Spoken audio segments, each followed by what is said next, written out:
കേരള പ്രവാസി കേരളീയ ക്ഷേമ ബോർഡ് ചെയർമാനായി പ്രശസ്ത ചലച്ചിത്ര സംവിധായകനും മുൻ എംഎൽഎയും പ്രവാസിയുമായ പി.ടി. കുഞ്ഞുമുഹമ്മദ് ചുമതലയേറ്റു. പ്രവാസി സൗഹൃദമായ ഓർഗനൈസേഷനായി പ്രവാസി ക്ഷേമ ബോർഡിനെ മാറ്റുമെന്ന് ചെയർമാൻ വ്യക്തമാക്കി. തിരുവനന്തപുരത്തെ നോർക്ക ആസ്ഥാനത്തെ ഓഫീസിലെത്തിയാണ് ചുമതല ഏറ്റെടുത്തത്. കേരള പ്രവാസി കേരളീയ ക്ഷേമ ബോർഡിന്റെ പുതിയ ചെയർമാന് ബോർഡ് അംഗങ്ങളും ജീവനക്കാരും ചേർന്ന് നോർക്ക റൂട്ട്സ് ആസ്ഥാനത്ത് ഗംഭീര വരവേൽപ്പാണ് നൽകിയത്. പുതിയ ചെയർമാനായ ചലച്ചിത്ര സംവിധായകനും മുൻ എംഎൽഎയും പ്രവാസിയുമായ പി.ടി. കുഞ്ഞുമുഹമ്മദിനെ പൊന്നാട അണിയിച്ച് സ്വീകരിക്കുകയായിരുന്നു.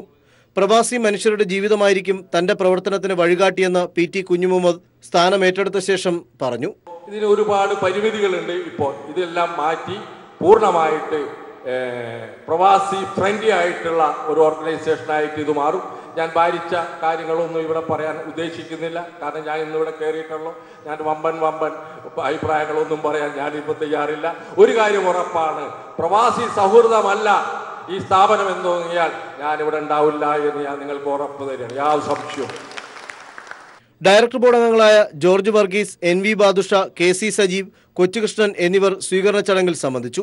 പി.ടി. കുഞ്ഞുമുഹമ്മദിന്റെ സുഹൃത്തുക്കളും കുടുംബാംഗങ്ങളും നാട്ടുകാരും സ്ഥാനാരോഹണ ചടങ്ങ് കാണാനായി എത്തിയിരുന്നു. ഓഫീസ് മുറിയിലെത്തിയ ചെയർമാൻ തന്നെ കാത്തിരുന്നവരിൽ നിന്ന് നിവേദനങ്ങളും സ്വീകരിച്ചു. News bureau, Thiruvananthapuram.